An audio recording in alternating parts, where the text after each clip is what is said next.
On enemy grounds in Ames, Iowa, the Hawkeyes fell to the Iowa State Cyclones in their annual CyHawk matchup. The Hawkeye offense looks similar to how it did in Iowa's first game of the season, with Mark Gronowski throwing for under 100 yards, while the running backs made up for the lack of passing and the special teams made up for the lack of points on the board.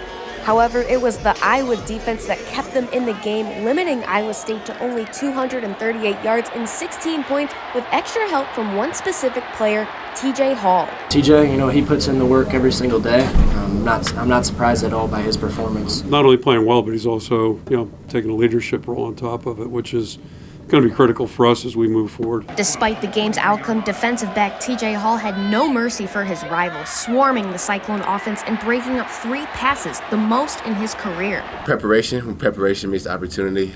Mental focus. I wanted to be keyed and focused on every snap. Wanted to make sure my footwork was good, and I worked on it all week in practice, and it showed a little bit today.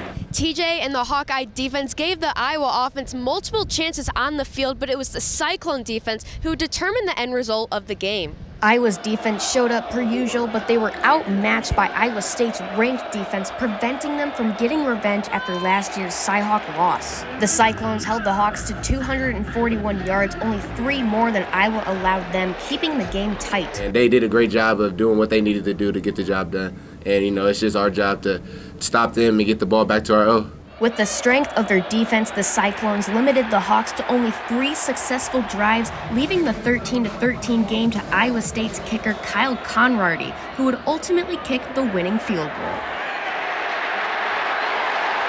The Hawkeye offense will have to level up to the Hawkeye defense if they want to win key upcoming matchups. From Jack Trice Stadium, Elise Gann, DITV Sports.